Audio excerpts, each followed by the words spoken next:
Tant qu'il y a de femmes matérialistes, il y a d'hommes matérialistes. C'est là que tu vas entendre parfois on dit mais Dieu doit y que kaina wa. Tu vois tous les nombres bon. Et que kaina wa. C'est normal. Normalement, je viens te dire on m'a battu, mais la première des choses, c'est l'empathie. Comment tu te sens? As-tu mal? Tu t'es blessé? Ça va? Tu es sûr? Comment tu as vécu?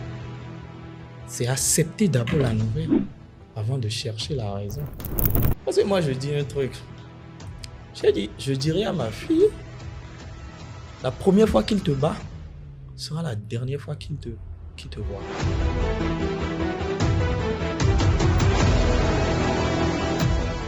Oscar. On se retrouve. Comment on se retrouve? Je suis contente que tu sois là. Aujourd'hui, on va aborder... on va toujours rester dans les relations humaines, hommes-femmes, on aime bien. Et on va tabler un peu sur le côté sexuel. Ouais. On va partir de là pour aboutir à un sujet plus général. Je sais que peut-être que tu t'es dit que tu sais de quoi je veux parler. Peut-être je me fais une idée. Le consentement sexuel, pour toi, c'est quoi? C'est le oui éclairé. Le oui éclairé. Il y a un oui qui n'est pas éclairé. Tu n'as pas entendu quand les gens disent il y a des fois elle veut dire oui et elle dit non. Est-ce que c'est pas plutôt des blagues? Quelle blague? Maman, quand on dit oui, c'est oui, non, c'est non. Mais non, il y a des fois où les gars se disent que elle voulait bien, mais il a fallu que je lui force un peu la main. Elle dit non pour que je force un peu. Ok. Mais c'est pas le même son de cloche que tu entends quand tu demandes à la fille, par exemple. Elle, dans sa tête, elle dit que j'ai dit non. Et il a forcé. Donc, un oui éclairé, un non oui éclairé. Le consentement, c'est un oui éclairé. Est-ce que tu veux? Oui. Il n'y a pas de... Est-ce que tu veux? Oui, non, mais non. C'est oui, c'est oui. Et c'est comme je le dis, le non est une réponse complète. Il n'y a pas de non. Mais. Non, il n'y a pas de non, mais. C'est non. Il n'y a pas de non qui veut dire oui, atténué. Non. Non, c'est non. C'est une réponse complète. C'est tellement complexe que ça se fait de la même façon du début. Dans les deux sens. Dans les deux sens. Que tu ailles de gauche à droite, de droite à gauche, c'est non. Mais pourquoi il y a des hommes ou il y a des personnes, malgré qu'on leur dise non, ils forcent? C'est des agresseurs. Et ça débouche rapidement aux violences. Bah ouais. Déjà, la violence, déjà, c'est de transgresser la volonté de la personne. La violence part déjà de là avant d'être physique. Parce que je ne peux pas te dire non. Déjà, à partir du moment où tu essaies, pas une quelconque pression, une quelconque victimisation, une quelconque manière à m'amener à dire oui, c'est que ce oui-là n'est plus un oui, c'est pas un oui complet. Ça devient un oui conditionné. Ok. C'est tout comme si je dis non et tu commences pas à faire la tête, tu commences pas à bouder. Et pour quand même préserver le climat de paix et autres, ou bien n'importe quoi, je ne sais pas, je dis oui comme ça, ok, d'accord. Les violences, il y en a de différentes sortes. C'est vrai qu'on est en train de tabler plus sur violence sexuelle, mais en dehors de violence sexuelle, selon toi, il y a quel autre type de violence? Il y a ce qu'on banalise le plus souvent, la violence économique aussi dans le couple. La violence économique. Ça, il y a des fois où, en fonction du regard de la société, ou en fonction de ce que l'on voit ailleurs, nous mettons de la pression à notre partenaire pour qu'il fasse ci ou ça, alors qu'il n'est pas encore en mesure de le faire. Ou carrément, il a l'occasion ou l'opportunité ou la capacité de le faire à un moment ou à un instant T ponctuel, c'est fini là. Et il ne peut pas continuer sur la durée, sur la distance. Dans le temps, il ne peut pas continuer. Il ne peut pas tenir. Donc, il y a une pression qui s'installe après le premier épisode, après qu'il ait cédé une fois ou bien qu'elle ait cédé une première fois, il y a cette pression-là qui s'installe dans le temps. C'est une forme de violence aussi. C'est totalement psychologique. Et je pense que Et celle-là c'est touche beaucoup verbal, plus les hommes. ça va. Oui, Ou bien, les hommes que des femmes, hein, c'est comme on le dit, tant qu'il y a de femmes matérialistes, il y a d'hommes matérialistes. on ne dit pas ça. Hein? Monsieur. Non, c'est pas vrai. C'est pas vrai. Tant qu'il y a de femmes matérialistes, il y a d'hommes matérialistes. Oui, ça c'est la logique, mais c'est parce qu'on dit, on entend plus femmes matérialistes là. Hein. Oui, mais Hommes matérialistes, c'est parce que, genre, ce qui est formel, c'est que c'est l'homme qui met l'argent tout le temps. Ah. Tu sais, le nom. Aujourd'hui, il y a les sugar mommy, hein. Ça, c'est les sugar mommy. Nous ne parlons pas de matérialisme par rapport au phénomène sugar mommy ou bien sugar daddy. Non. Nous parlons de matérialisme dans un couple juvénile, par exemple. Ok. Dans un couple jeune où il n'y a pas de discrimination financière. Tu vois? C'est important. Parce que le sugar mommy ou bien sugar daddy, c'est quelqu'un qui est déjà bien placé, aisé, assis et tout. Lui sortir l'argent, c'est pas un problème pour lui. Le terme matérialiste est né du fait que, genre, dans un couple jeune ou bien dans la drague et tout, qu'une jeune fille aille demander à un jeune homme de la même tranche d'âge qu'elle de fournir des efforts que, par exemple, son daron qui est déjà vieux n'a jamais fourni de toute sa vie. Pourquoi il y a souvent cette comparaison-là? Pourquoi on compare, en fait, c'est-à-dire la jeune fille qui a peut-être son homme ou bien celui-là qui la drague? C'est pour faire mal. C'est quoi l'objectif de vouloir faire mal? C'est pour toucher l'ego. Parce que, genre, les gens trouvent plus facile de toucher l'endroit qui, genre, où ça fait vraiment mal. Là où c'est sensible, quoi. Pour vous faire réaliser que, genre, ce que vous êtes en train de dire est d'une débilité énorme, quoi. C'est comme tu me demandes, par exemple, à moi, Oscar, tout de suite ici, de t'acheter, je sais pas, une Lamborghini ou bien une Mercedes. Ah, tu veux m'aller loin, moi j'ai juste dit Mercedes. Tu vois, ou bien, je sais pas, n'importe quoi. Alors que ton daron ou bien tes frères sont à la maison, genre, le plus aisé a une moto, ton daron n'a jamais acheté de voiture. Et puis moi, à mon âge, tu me dis de faire ces efforts, tu vois. Donc, il y a rapidement cette comparaison-là que les gens font pour quand même ramener les gens sur Terre. C'est leur manière de ramener les gens sur Terre et de dire quand même ce que mes aînés n'ont pas pu faire jusqu'à leur âge-là. Tu me demandes de le faire maintenant, c'est que tu veux me tuer, quoi. Et c'est à partir de ce moment-là qu'on dit elle est matérialiste. Elle n'est pas là pour l'amour et tout. Tant qu'il y a le matériel, elle est là. Mais quand ça va disparaître, elle aussi, elle disparaît et tout. Mais c'est compréhensible. Qui peut rester dans la chaleur? C'est ça. C'est pas tout comme si, genre, si toi, tu viens me courtiser, moi, aujourd'hui, que tu me donnes de l'argent, que tu m'entretiennes, que même si j'ai tout l'or du monde, même si j'ai mon travail, je suis aisé et tout, c'est toujours bien de se faire pomponner. De se faire chouchouter, tu vois un peu. C'est très agréable. Donc, c'est bien de se faire entretenir. Je ne sais pas si tu comprends. Ça ne fait pas de toi un gigolo ou bien, je ne sais pas, quelqu'un, un parasite qui vit au crochet de quelqu'un. Mais on est toujours genre, un peu content qu'on prenne soin de nous, tu vois un peu. Donc, parfois, c'est souvent ça que nous confondons aussi avec le concept de matérialisme. Parfois, les gens, ils veulent juste un peu de confort et ça, c'est normal. On ne vient pas dans un couple pour souffrir. Oui. Voilà. Nous offrons mutuellement un cadre, un environnement paisible qui puisse nous permettre genre, d'évoluer ensemble et tout. C'est ça.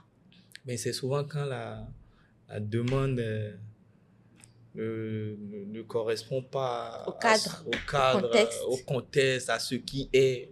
Genre, si les sorties sont plus denses que les entrées, tout de suite, on te paie en matérialiste. C'est normal, le déséquilibre s'installe. C'est pour ça que je dis, et les hommes et les femmes, nous sommes tous matérialistes. Pas forcément au même degré, pas forcément avec la même intensité, mais on aime se faire entretenir, que ce soit l'un ou l'autre. Aujourd'hui, on parle beaucoup de VBG, violence basée sur le genre. Pourquoi pas simplement violence? Et on précise basée sur le genre. Basée sur le genre, parce que si on dit violence tout court, tu sais, Le genre, déjà, c'est quand on dit vous êtes de quel genre, c'est soit masculin ou soit féminin. Donc, je crois que c'est plutôt pour rendre le truc un peu plus humain parce que, comme on a dit tout à l'heure, on a dit il y a des violences économiques et tout. La violence basée sur le genre, c'est déjà la violence basée sur le genre. On peut dire que ce sont des actes perpétrés contre la volonté de quelqu'un ou bien contre son acceptation totale. C'est comme battre quelqu'un. Donc, quand on parle de violence basée sur le genre, c'est pas seulement sexuel. Non. Ok. On a souvent l'impression que c'est plus sexuel. Non, c'est pas sexuel. Le viol, c'est une violence basée sur le genre qui est féminin. Ok. D'accord. Quand tu bats un homme, par exemple, un homme qui subit des violences verbales ou qu'une femme bat dans le foyer et tout, il subit des violences basées sur, je sais pas, des services corporels, si je peux le dire comme ça. Mais c'est sur un genre. Le genre, il est masculin, il est féminin. Il est féminin. Donc, c'est pour dire qu'il y a genre, voilà, c'est une violence, mais ça va dans les deux sens, chez les hommes que chez les femmes aussi. C'est féminin, c'est masculin. Mais on a souvent tendance, quand on dit violence basée sur le genre, à ne voir que genre le côté féminin de la chose. Oui. Mais qu'est-ce qui, toi, personnellement, te dérange dans ce sujet-là aujourd'hui? Le fait qu'on normalise la violence. Tu penses qu'on normalise la violence? Oui. Beaucoup? Beaucoup. Pourquoi? Parce que je peux pas comprendre. Des exemples de normalisation. Je peux pas comprendre, par exemple, je peux pas comprendre que genre, dans un couple, par exemple, je prends genre, un exemple banal, toi et moi sommes en couple et tout, et pour une raison ou une autre, je te bats, je t'ai frappé, tu vas te plaindre, et qu'on arrive à se dire, genre, mais qu'est-ce que tu as fait? Oui. Mais c'est action qui entraîne réaction. Est-ce que ça devrait être une question? Ça ne devait pas être une question. Non. Pourquoi ça ne devait pas être une Je question? trouve que quel que soit, et je le dirai toujours, quel que soit le tort commis, on ne devrait jamais et au grand jamais en venir aux mains. Est-ce que ça, c'est pas plutôt une application de tolérance? Ce que tu appelles tolérance est une norme pour d'autres ou pas la norme pour d'autres. Mais moi, je trouve que porter main, c'est déjà trop. C'est déjà trop. Et nous avons tendance à normaliser ça.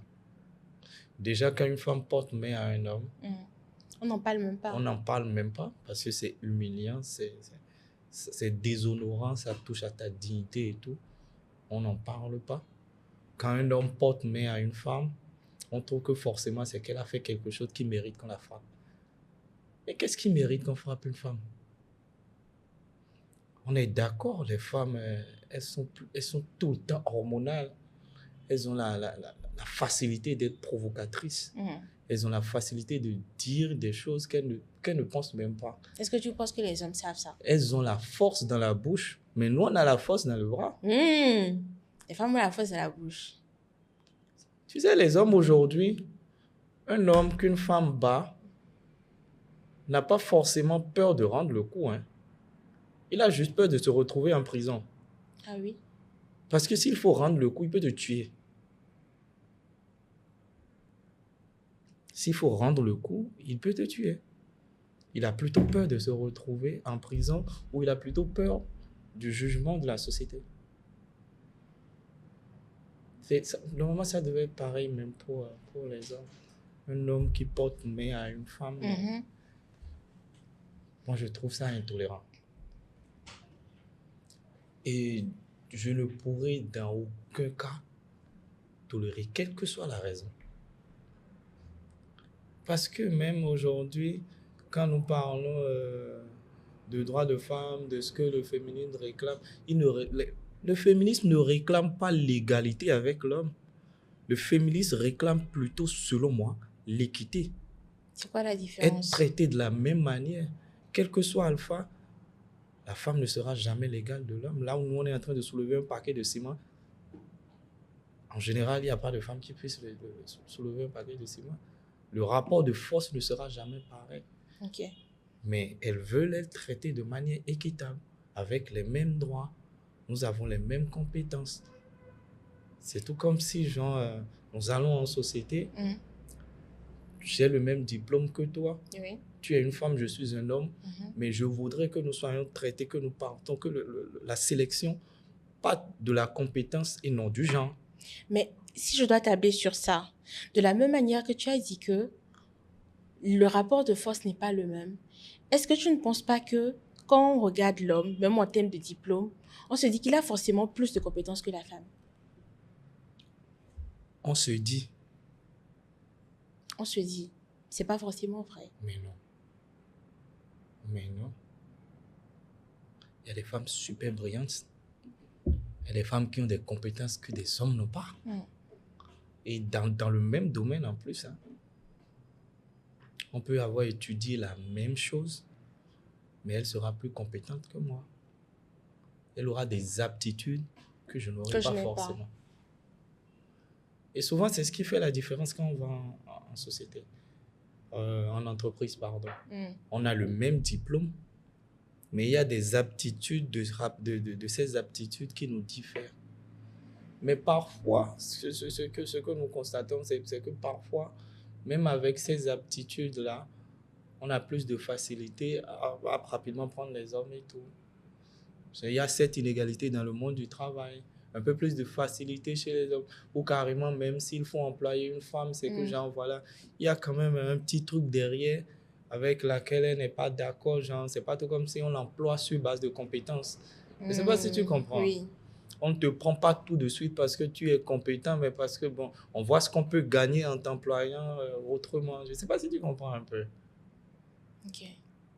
Tu penses que c'est ça qui justifierait le fait que beaucoup plus d'emplois aujourd'hui, quand on lance une offre d'emploi par exemple, on va dire qu'on cherche plus de femmes ou les candidatures féminines sont plus demandées? C'est parce qu'aujourd'hui, nous sommes dans la promotion du genre féminin. Ok. Aujourd'hui, on veut faire les choses autrement. Donc, on priorise les candidatures féminines. Donc, prioriser les candidatures féminines ne veut pas dire qu'on a mis de côté les candidatures masculines. Mais non. Ça ne veut pas dire qu'on est en train d'essayer de diminuer le côté masculin. Non, pas de diminuer. Ça veut dire que nous partons tous sur les mêmes pieds d'égalité. Mais est-ce que tu ne penses pas qu'à la longue, on va revenir sur un déséquilibre, mais cette fois-ci, plus de femmes que d'hommes? Non. Et que c'est cette peur-là qui fait que beaucoup d'hommes refusent de donner de la place aux femmes? Non. Non? Non. Nous avons peur de perdre notre statut patriarcal. Le patriarcat. C'est tout. Nous avons peur de perdre le statut de dominant. C'est tout. Parce que depuis longtemps, il a été question que quand l'homme parle, la femme se tait. Mais dans une société contemporaine, dans une société qui se veut émancipée, où les hommes et les femmes ont le même droit, étudient de la même manière, sont intelligents au même degré, tu ne peux pas dire, quand je suis en train de parler, tu te tais. C'est impossible. Parce que j'ai des compétences, j'ai étudié, nous avons les mêmes compétences, donc on peut discuter à manière égale de certains sujets. Je n'ai pas à subir tes décisions parce que j'ai aussi mon mot à dire. C'est ça. C'est surtout ce qui, je crois que c'est surtout ce qui fait peur dans cette histoire d'équité. D'équité. Donc on est plus dans de l'équité, pas de l'égalité. Non, égalité. Je pense que c'est quand même très important que les gens comprennent ça. Je ne pense pas qu'on le veuille même dans le meilleur des mondes, la femme ne sera jamais l'égale de l'homme. Ça, il faut l'accepter. Mais l'équité voudrait que, à diplôme égal, salaire égal, traitement égal. Mais qu'il n'y ait pas de disparité. Dans le couple, là, est-ce que c'est pareil? Dans le couple, on ne parle pas de diplôme. Non, mais... On dit... Bon, tu vas dire que j'ai dit encore on dit. On sait que traditionnellement, c'est l'homme... Ouais, traditionnellement, c'est l'homme qui est le chef de la famille. C'est l'homme qui est le chef de la famille. Oui. Donc, que tu aies diplôme... Quand un serpent rentre dans la chambre, là... Que tu aies diplôme ou pas, là, ça ne change pas. Non, mais est-ce que les diplômes rentrent dans le foyer? Il faut faire la part des choses. Il faut faire la part des choses. Quand tu vas dans le foyer, Tu sais, le foyer, c'est de la complémentarité. Normalement, dans un foyer, moi, je trouve, et je le dis, il doit pas avoir, forcément, il doit avoir quelqu'un pour prendre les grandes décisions. Oui. Mais les grandes décisions de manière inclusive. C'est pas que je prends la décision de manière unilatérale. C'est tout comme si nous sommes un couple et on doit prendre une décision qu'on doit soumettre à la grande famille et tout. C'est pas que je me lève et je prends la décision de manière unilatérale. Ça veut dire que je viens quand même te consulter. Nous prenons la décision ensemble et c'est moi qui va porter le qui message. va porter le message. Ça fait de moi le chef de la famille, le leader de la famille. Mais ça ne veut pas dire que je t'exclus du couple. Ça ne veut pas dire que quand je parle, tu te tais. Parce que tu as aussi ton mot à dire. C'est pour ça qu'on dit couple. On est deux. Mais pourquoi moi je dois me taire quand toi tu parles? Ou bien pourquoi il doit avoir forcément cette connotation de domination? C'est ça. Les personnes qui sont violentées, hommes comme femmes, parce que maintenant on sait qu'il y a aussi des hommes qui sont violentés, peu importe le type de violence. Pourquoi ces personnes ont du mal à s'exprimer par rapport aux violences qu'elles subissent? Il y a j'ai oublié comment on dit, le blâme des victimes. Le blâme des victimes. Souvent, au lieu de se retrouver en position de victime, quand les personnes victimes de violences viennent en parler, ils se retrouvent après, c'est comme j'en parlais pour les hommes, tu te retrouves après au centre d'une discussion qui est axée autour de la moquerie, des regards condescendants et tout.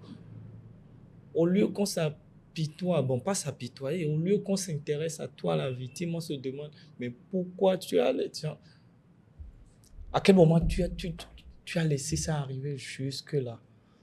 Ce qui fait que parfois même, chez les hommes, ils sont victimes de violences, mais ils ne peuvent pas en parler. Il y a le regard de la société qui le place en tant que chef, en tant que leader, en tant que tout ce qui est domination, qui fait que même quand il vient, par exemple, imagine que moi je vienne te dire, par exemple, ma femme me bat. La première réaction que tu auras, c'est quoi? Tu vas dire, mais comment ta femme te bat? Qu'est-ce que tu racontes comme ça? Ça suffit déjà pour invalider ton ressenti. Et à partir de ce moment-là, tu ne voudras même plus en parler. Oui. Quand la prochaine personne viendra, tout de suite, celui à qui tu t'es plaint lui dira, mais lui va commencer par rire. Ça va tourner à la dérision, on va se moquer et tout et tout. C'est ce qui fait que beaucoup n'ont même pas le courage d'aller se plaindre. Quand on prend le cas de la femme, la personne vient dire, ah voilà, on me bat, on m'a battu. Mais est-ce que c'est la question qui doit suivre doit être, qu'est-ce que tu as fait pour qu'on te bat? La question doit être quoi? Est-ce qu'on doit battre? On ne doit pas battre, mais c'est arrivé. Et tu es venu poser le problème. Donc on se demande, qu'est-ce que tu as fait? Mais est-ce que ça doit être la question, la première question?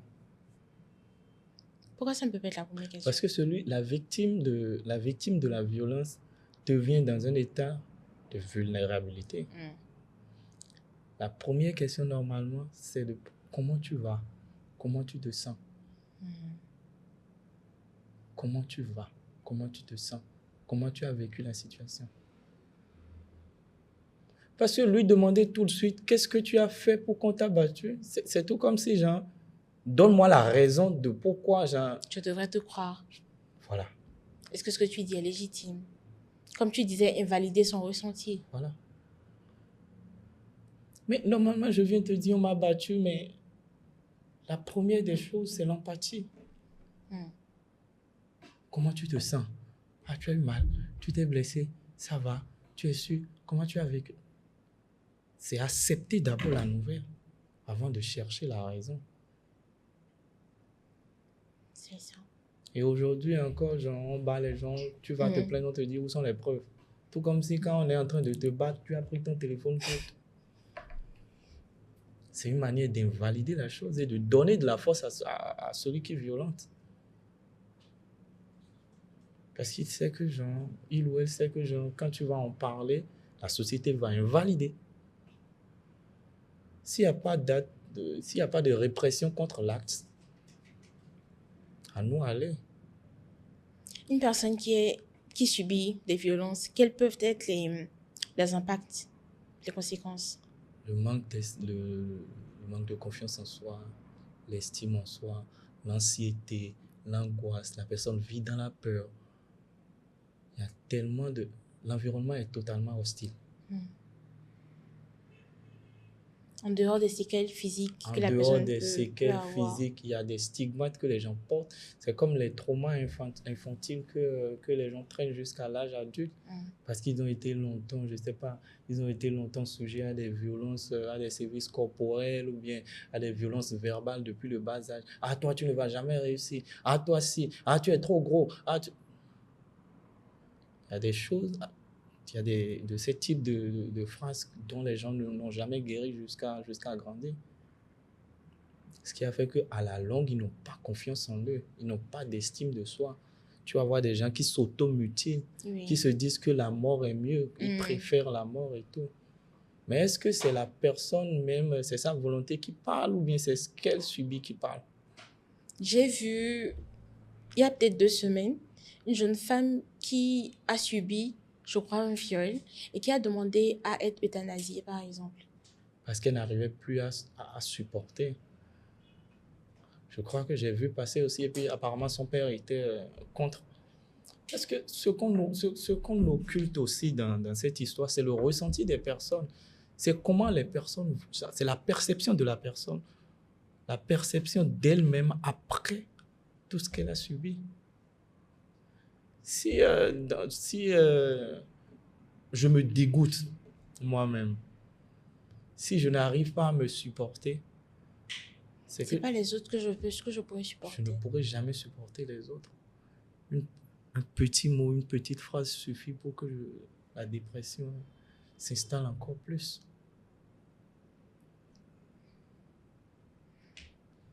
Toutes les personnes qui essayent aujourd'hui de faire des efforts pour arrêter ce genre de choses, que ce soit les médecins, les personnes militantes. On a par exemple aujourd'hui l'Institut national de la femme qui quand fait même un très bon travail. Fait un très bon travail. Qu'est-ce que tu penses qu'on peut faire en plus en tant que citoyen, en tant que personne, pour pouvoir arranger la chose? C'est d'accompagner tout ce qu'il y a comme structure comme ça. C'est d'arriver à, comment dire, comment je vais te dire le truc maintenant? À ne plus rendre normal ce qui ne doit pas l'être. C'est arriver à dénoncer aussi. C'est arriver à dénoncer, à donner du courage aux gens, lever les voix pour donner du courage aux gens de dénoncer. C'est donner le courage aux gens de ne plus avoir honte de la situation parce qu'elles sont victimes. Il n'y a pas de honte à être victime. Il n'y a pas de honte à être victime. C'est ne pas légiférer ou bien c'est de ne pas légitimer l'acte. Parce que dans la tête de beaucoup de personnes aujourd'hui, encore frapper une femme, c'est normal. Oui. Pas plus tard que la semaine dernière, j'ai encore lu. Frapper une femme, c'est normal. Il y a même un ministère de lutte contre les violences basées sur le genre en Côte d'Ivoire qui a convoqué quelqu'un par rapport aux ça parce qu'il a écrit que pour lui, c'est normal de battre une femme. Nous sommes encore dans une société qui a cette figure-là. Moi, je me dis, c'est parce que nous ne nous mettons pas à la place des gens qu'il y a des choses que nous normalisons. Si on se mettait à la place des gens, il y aurait beaucoup de choses qu'on ne ferait pas et qu'on n'accepterait pas.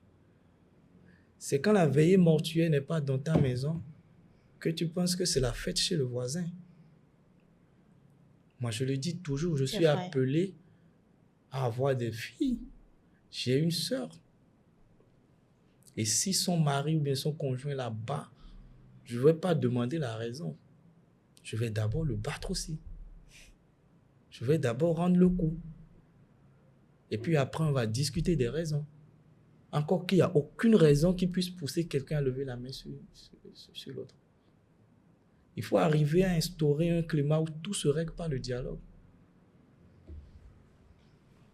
Donc, à partir du moment où je suis appelé à avoir des filles, j'ai une sœur, je ne peux pas permettre à ce qu'on leur fasse des violences, à ce qu'elles subissent le patriarcat.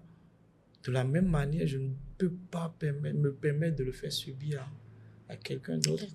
Je ne peux pas le tolérer dans mon environnement. Donc, je crois qu'aujourd'hui, il faut que les gens se mettent à la place des victimes, qu'ils se mettent à la place des parents des victimes. C'est comme... Encore qu'il y a beaucoup d'enfants aussi qui sont impliqués. Je dis, j'ai lu un truc où on parlait de viol d'un enfant, où des adultes, je ne sais même pas ce qu'ils ont dans la cervelle, écrivent, mais qu'est-ce que l'enfant faisait là-bas? Elle était habillée comment? Qu'est-ce qu'elle a fait?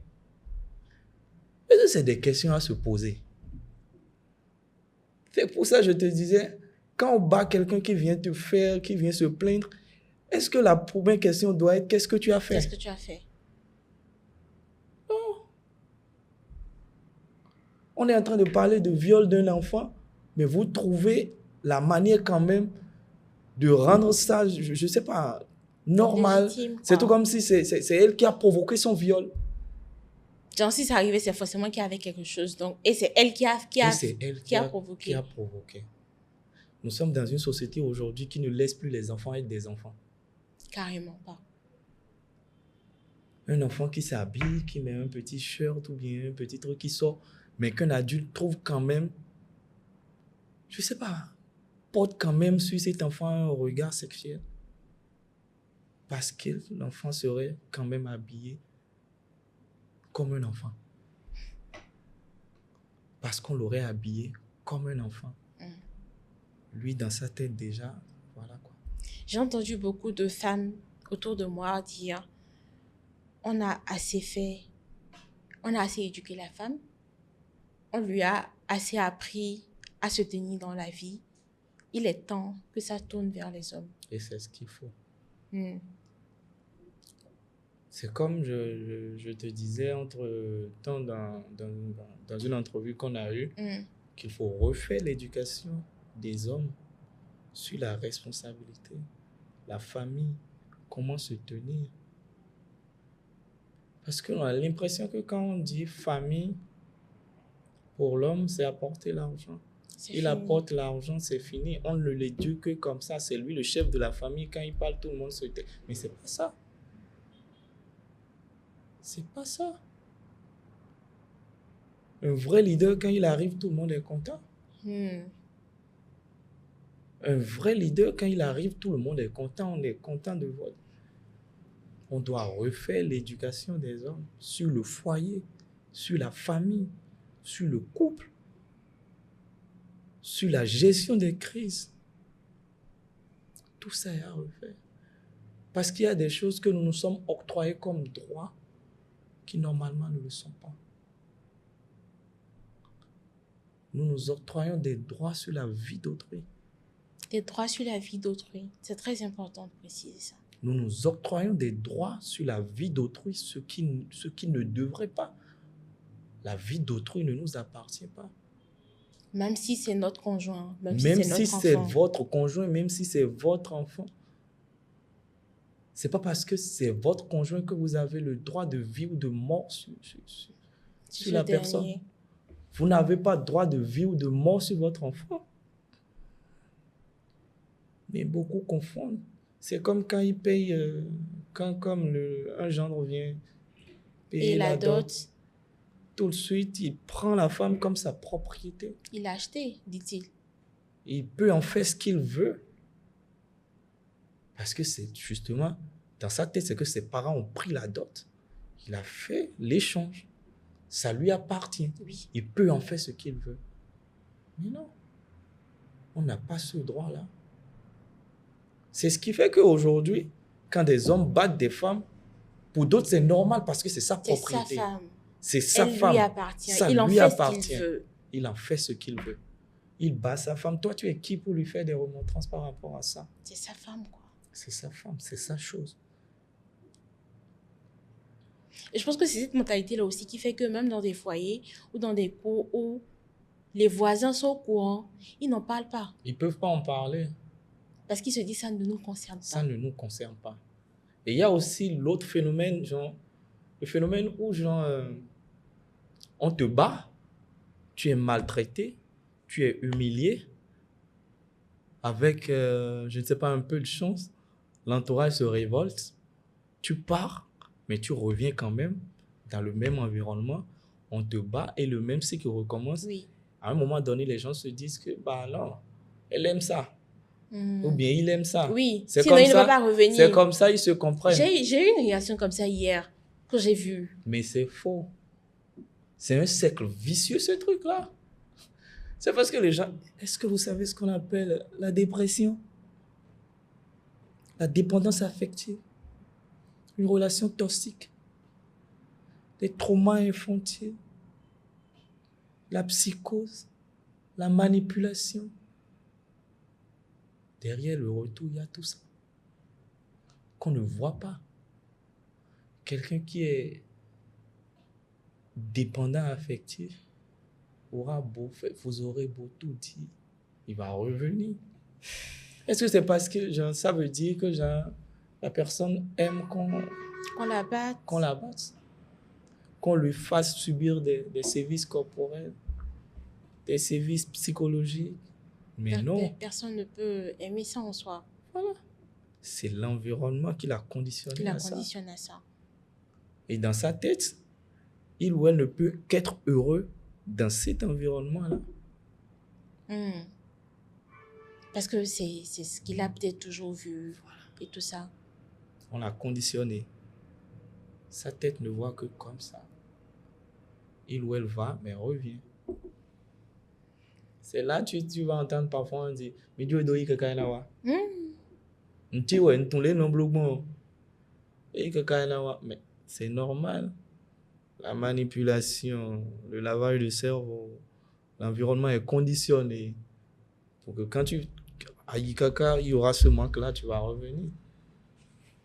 Mais c'est pas un manque, c'est une dépendance, c'est une maladie. C'est une dépendance. C'est une maladie carrément. C'est une maladie. Il faut apprendre à la traiter comme toute autre maladie. Ouais. Et en Afrique, sinon ça tue finalement. En Afrique, on ne connaît pas la dépression. On ne connaît même pas le surménage. Le seul truc qu'on connaît, il est fou. Il ou elle est fou, c'est tout. Quand bien même tu dis aux gens, ah voilà, ça, vous êtes en train de faire un surménage, c'est une dépression. Il faut aller voir un psychologue ou un psychiatre. Ah,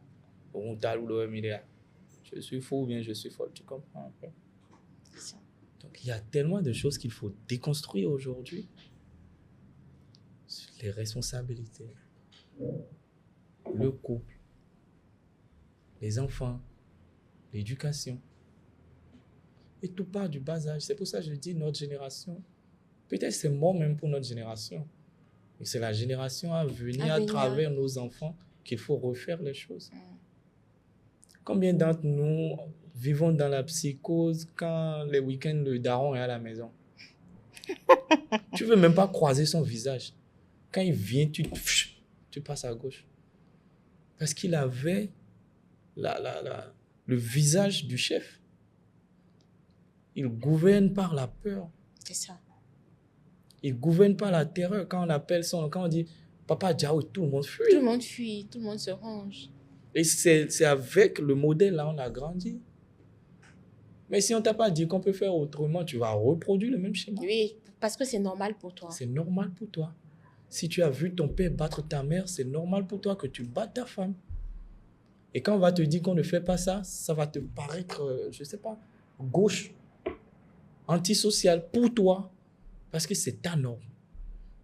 Mais ta norme n'est pas la norme qui régit la société. C'est ce qui fait un peu... Moi, je disais la dernière fois que avec notre génération, pour ma fille, moi, je ne veux pas prendre la dot. Et que si je sens une once de maltraitance ou de violence, je vais la chercher. Le mariage n'est pas un accomplissement. Il n'y a pas question de c'est ton mariage. Non. Tu ne peux pas sortir comme ça. Non. Le mariage n'est pas un accomplissement. Le divorce n'est pas une fin en soi. Elle va se marier autant de fois qu'elle veut. Parce que le truc, c'est quoi? Ma fille, je peux la ramener de partout. De la prison, de chez quelqu'un, d'un pays, de tout. Mais je ne peux jamais la ramener de la mort. C'est clair. Fermer les yeux sur les violences qu'elle subit, que ce soit verbales ou physiques, c'est cautionner, ou c'est engraisser, c'est mettre du terreau sur le sol qui va l'anéantir. Parce que sur quoi tu fermes les yeux, tu normalises, tu l'acceptes. Un enfant qui vient se plaindre, que ce soit une femme, que ce soit un homme, qui vient se plaindre d'une violence verbale, forcément il y a quelque chose. Il faut se poser des questions. C'est comme une femme ou bien un homme qui vient se plaindre à un parent. Ah, mon mari me traite ou bien ma femme me traite de telle manière. Il y a eu des couples avant vous. C'est normal, c'est tout qui arrive. Il ne reviendra plus en parler. Il ou elle va subir jusqu'au point de non-retour. Donc, il y a tellement de choses à déconstruire. Il y a tellement de choses. C'est comme quand la dernière fois, je te disais qu'on apprend aux garçons à ne pas être vulnérables. Oui. À être fort. C'est ça, être un Tout homme. de suite, quand il pleure, on te dit, mais non, essuie-toi là, mon homme ne pleure pas. Et lui-même, il avale la valeur, il avale la douleur, il est ferme. Et puis, quand il sourit, malgré la douleur, tu sens qu'il a mal. Mais il sourit et on lui dit, voilà, c'est ça. C'est ça qui est bien. Quand on t'apprend et quand on t'élève dans un environnement comme ça, c'est que d'une manière ou d'une autre, on te met sur un piédestal. Du dominant. C'est toi ou rien, c'est ce que tu dis qui passe. Qui passe. Ce qui fait que la personne à côté de toi, qui n'est pas identitaire à toi, qui n'est pas un homme comme toi, est tout de suite inférieur à toi. Si tu avais... Les hommes ne pleurent pas, mais les femmes pleurent. Donc, oui, les hommes ne pleurent pas, les femmes pleurent. Les hommes ne pleurent pas, mais les femmes pleurent. Combien sommes-nous à ne pas vouloir rentrer à la maison le soir? Oui. À traîner dans un bar, boire une bière de 20h jusqu'à 23h, une bouteille de bière, c'est pas la bière qui manque à la maison. Une fois que tu rentres, tu te couches, tu dors. Le lendemain, tu es dehors. Parce que tu ne peux pas être vulnérable devant ta femme. Il y a des choses qu'elle ne peut pas te voir dans certaines situations. Il y a tout ça, il y a tout ça qui crée l'environnement conflictuel. Favorable à ces violences-là. Favorable à toutes ces violences. Parce que si lui-même, il ne se considère pas comme un individu vulnérable, il va tout le temps vouloir exprimer sa force. Parce que lui, il ne peut pas être faible. C'est pas possible. C'est pas possible qu'il soit faible. Ça n'existe pas dans son domaine de définition. Donc, à un moment donné, quand il est confronté, quand il parle et que tu ne comprends pas, ou bien quand tu essaies... Il faut qu'il fasse tout pour que tu l'écoutes. Voilà. Quand tu essaies de lui faire comprendre quelque chose qui, normalement, devrait être... mais que lui ne perçoit pas, quand ça lui tape sur le système, un coup, c'est vite arrivé. Mais c'est parce qu'on a normalisé, on l'a mis sur un piédestal. Il est dominant, c'est le mâle alpha. Quand il parle, on se tait. Un coup arrive, quelle est la bonne attitude à tenir? Un coup arrive, il n'y a pas de bonne attitude. Il n'y a pas de bonne attitude. Parce que moi, je dis un truc. Je dirais à ma fille, la première fois qu'il te bat sera la dernière fois qu'il te voit. Tu disparais. La première fois qu'il te bat doit être la dernière fois qu'il te bat. Il y a des coups qui partent comme ça. Même quand c'est parti comme ça. Ça part comme ça. Mais à partir du moment où la personne, je sais pas, d'autres viennent demander pardon, oui, se font excuser, bon, voilà. Ça va arriver encore. Ça va arriver encore. La première fois où tu n'as pas résisté à lever la main sur ton époux ou sur ton épouse, si tu n'as pas pu résister la première fois, tu ne résisteras pas la deuxième Tu fois. ne résisteras pas la deuxième fois. Ne pas laisser arriver, comment on appelle ça? C'est le mécanisme de défense que tu as. C'est la barrière. Oui. C'est là ta limite, quoi. C'est là ta limite. Ne pas laisser Dès arriver. que tu l'as franchi. Dès que tu l'as franchi. Et voilà. Quand tu vas arriver à ce seuil, tu vas poser l'acte. Mais c'est normal. Les personnes qui entendent des personnes victimes de violences qui viennent se plaindre à elles et tout ça, quand on n'est pas forcément victime et qu'on sait que telle personne subit, comment est-ce qu'on fait? Comment on se comporte? Je crois qu'il faut en parler à un proche de la personne. Parce que parfois, la victime même ne sait pas qu'elle est victime. Elle ne sait pas qu'elle est victime. Parce que pour elle aussi, c'est peut-être normal que mon mari me batte. Il a autorité sur moi. Il y a des femmes qui disent que mon mari me parle, je me tais. Oui. C'est mon chef. C'est mon chef. C'est mon homme. Ce qu'il dit, je fais. Tu sais, il y a tellement... Tout est question de conditionnement. Tout est question de conditionnement. Personne n'est heureux dans un environnement hostile. Hostile. Personne n'est heureux dans un environnement hostile. C'est pourquoi je dis, résister à l'acte, résister à ce que l'acte arrive, est le mécanisme de défense. C'est la ligne. Certes, dans un état de colère, tu sais, l'homme devient animal. Hein. La raison disparaît, l'instinct s'installe. Mais arriver à dominer la colère, arriver quand même à avoir, comment dit-on, une maîtrise de soi. La retenue. La retenue. Dans cette situation de colère, c'est ce qu'il faut. On ne peut pas te battre et après te dire, c'est de ta faute, c'est toi qui m'as poussé. Désolé, j'étais en colère. Mais ce n'est pas la dernière fois où tu seras en colère, non? Ah. That's a hint. Et ce n'est pas la dernière fois où je vais peut-être te pousser à l'extrême. Donc, à chaque fois, en fait...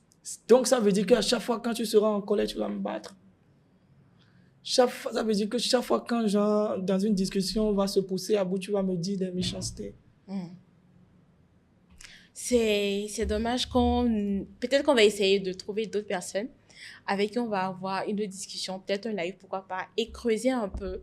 Ouais. Essayer d'avoir les avis. Je pense que ça serait très intéressant. Ouais. Qu'on puisse... Je crois que tout est à revoir. Tout est à revoir. Que ce soit homme ou femme, il n'y a pas de raison pour battre. Et la question première ne doit pas être qu'est-ce que tu as fait? Qu'est-ce que tu faisais là-bas? Qu'est-ce que tu avais porté? Comment tu t'es habillé? Qu'est-ce que tu faisais là-bas? Ok. La première question ne doit pas être ça. Et pour légitimer l'acte de la violence, on n'a pas besoin de demander à quelqu'un où sont les preuves. Alors que vous voyez quand même les traces sur la personne et tout. Et là, il faut un peu d'empathie, un peu d'humanité. Et c'est ce qui nous manque aujourd'hui. Est-ce que tu as un mot de fin? Un mot de fin. Si j'ai un mot de fin, ce serait surtout à l'endroit des hommes. Ok. C'est la vie de couple où le ménage n'est pas un rythme. C'est pas un ring de boss. On n'a pas à chercher à avoir raison, mais on a raison à chercher à se comprendre. Tu avais déjà dit assez vraiment. On a raison à chercher à être complémentaires, à s'entendre, à se comprendre. Il y a des fois, on s'écoute, mais on ne s'entend pas. Oui, clairement. Parfois, quand l'autre est chaud bouillant, il faut que l'autre soit calme. La colère fait que nous voulons rendre le coup pour le coup, mais ça ne veut pas être ça. C'est ça. Il ne faut pas chercher raison, mais il faut chercher raison à se comprendre, à être complémentaire. Et il n'y a aucune raison qui justifie la violence. surtout physique. Aucune raison ne justifie. Moi, je le dis. Si tu me bats, la première fois, c'est la dernière fois, je viens. Parce qu'il y aura toujours une autre occasion pour me battre. Il y aura toujours une autre raison pour me battre. Tu viendras toujours me redemander pardon. Et le cycle continuera jusqu'à ce que je ne rentre dans ma tombe. C'est bien dommage, mais on doit tout refaire. Ouais. Oscar, merci beaucoup. On va revenir dessus. Forcé. On va revenir je suis d'accord. Il faut que je revienne. Il y a des choses que je n'ai pas dit. Beaucoup de choses d'ailleurs. Oui. Et ce qui serait intéressant la prochaine fois, il faut trouver quelqu'un qui ira dans le sens contraire que moi. Je crois qu'on va mieux se déconstruire. Je pense que même sur tes pages et tout, avec les commentaires des gens, tu peux essayer de repêcher. on va travailler sur ça. On verra bien comment on fera. Merci beaucoup. Merci beaucoup à vous aussi et à la prochaine. Ouais.